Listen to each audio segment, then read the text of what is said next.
asalaamaaleykum toute la diaspora sénégalaise Modou Fatou ñu ngi leen nuyu yéen ñëpp ku ci nekk seen tur seen sant man la Mohamed Diakhaté seen président seen professeur ñu ngi leen di jaajëfal bu baax a baax di leen jox seen wàccuwaay di nuyu ñëpp ñoo xam ne ñu ngi safoo ci TikTok bi ak sur live Facebook bi ak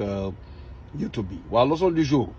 waaw jamonoy tekki la ñuy dund actuellement ni de jamono tekki rawatina nag tekki égal kër xam nga Sénégal métti na météo boo xamante ni gis nga ñun mi fa juddoo màggee fa xam nañ baax ñi xam te ne nag jóge nañ fa ba dem. xam nga maanaam da nga fay gis xeetu soxor xeetu métti boo xamante ni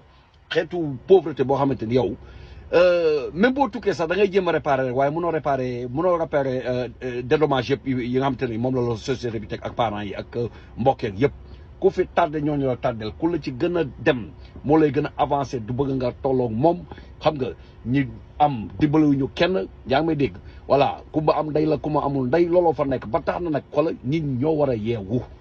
bu yeboo ku yeboon na dox ci kër de fii ak 50 10 ans am na ñoo xamante ni ñamoon 40 ans dañuy am 50 ans ñamoon 50 ans dañuy am 60 ans booba nga xam ne gasax nga ba jeex tàkk moo tax ndaw kenn du ko fooy billaahi ko doxul ci kër jamonoy tekki la ñuy dund nii de te day gën di metti comme leen di wax tout le temps moo tax tout le temps ñu ngi leen di avertir di leen wax nekk lañ ci gaa yaa ngi Sénégal di ko ñàkkante ñun ñu ngi ni fi bitim réew waroo foo ni ngi leen kon ni ma koy gisee ni maa ngi nii ci waar ba calaa ne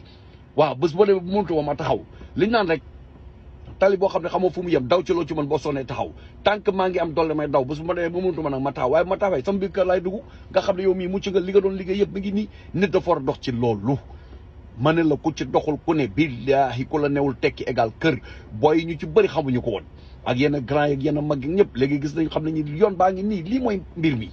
nit ki mun na la muñal lépp ba mu des fi nga dëkk moo tax nit ki daf la war a jaral lu ne te xaalis da nga ko wutal programme loolu boo ko wutalee programme da ngay dem am na ñoo xamante ni ñu ngi yor xaalis ba léegi ni ñu ngi caaxaan seen mbokk leen solol seen famille seen yi bëgguñu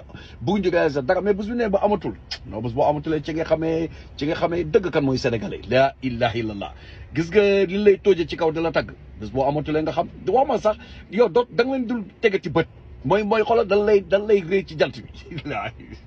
moo tax yow ba ngay jug de jamonoy tekki la ñu ne